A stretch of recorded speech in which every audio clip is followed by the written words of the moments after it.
Anies manis ya.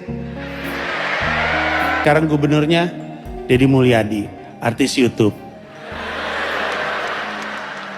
Banyak yang gak suka, banyak yang gak suka. Halo pemirsa, aku Risma Agnia, dan ini Kasih Kabar. Kali ini bukan gosip biasa, bukan pula rumor receh. Sebuah sindiran pedas dari panggung komedi berhasil menyeret nama besar, mengguncang opini publik, dan memancing emosi orang terdekat. Nama itu Raffi Ahmad. Semua bermula dari stand-up comedy show Mens Rea milik Panji Pragiwaksono yang tayang di Netflix. Di atas panggung, Panji melempar materi yang tak sekadar lucu, tapi menyentil isu uang dan kekuasaan. Ia menyinggung kisah seorang jenderal polisi yang disebut-sebut terlibat bisnis narkoba dengan angka fantastis, 100 miliar rupiah. Lalu Panji melontarkan logika. Uang sebesar itu tak mungkin didiamkan. Harus diputar, harus dialihkan, harus masuk bisnis. Dan di titik inilah penonton menyebut satu nama, Raffi Ahmad. Panji pun bereaksi cepat. Nada bercanda, tapi kalimatnya mengundang tafsir. Raffi Ahmad?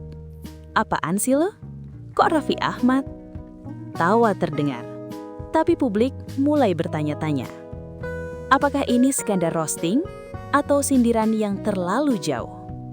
Isu lama tentang dugaan pencucian uang yang pernah menghantui Raffi Ahmad kembali mencuat. Bukan dari media investigasi, melainkan dari panggung komedi. Api makin membesar saat seorang aktivis dan selebgram, Balkis Humairah, ikut angkat suara. Kalimatnya tajam, menyengat. Ia menyebut Raffi mungkin tidak mencuci uang, tapi mencuci perasaan publik. Sindiran itu pun memicu reaksi berantai. Seorang pengguna Instagram, Galih Ramadan, membuat konten pembelaan. Ia menggambarkan Raffi Ahmad sebagai pekerja keras sejati. Bekerja tanpa henti, tidur di mobil, jarang pulang, mandi pun sering tak sempat. Dan di kolom komentar, muncul satu nama yang langsung mencuri perhatian. Mary Ahmad.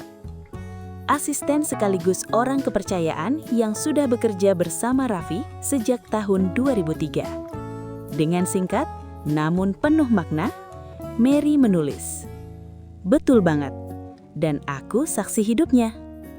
Kalimat itu seperti palu, menghantam tudingan, menutup spekulasi. Mary membantah keras isu pencucian uang. Baginya, ia melihat langsung bagaimana Raffi bekerja dari nol, dari kecil sampai sebesar sekarang. Di titik ini, publik kembali bertanya, apa sebenarnya maksud Panji? Apakah ia menyindir semua orang, dari artis, pejabat, hingga presiden? Atau ini hanya kritik sosial yang kebetulan menyenggol nama besar? Dan satu pertanyaan yang kini ramai. Kalau kritiknya sejauh itu, kenapa tidak sekalian masuk ke kursi dewan?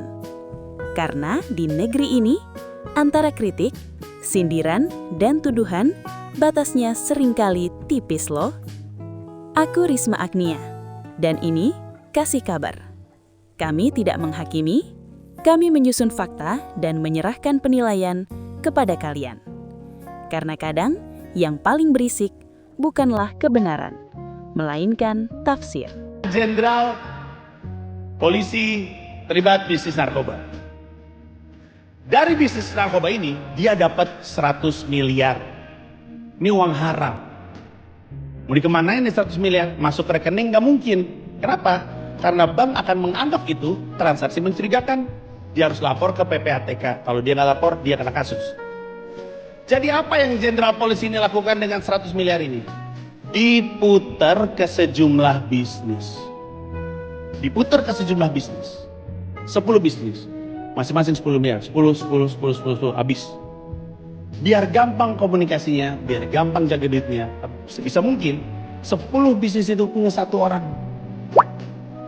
Raffi Ahmad, apaan sih lu? Gila kali ya? Gila lu ya? Raffi Ahmad, hei!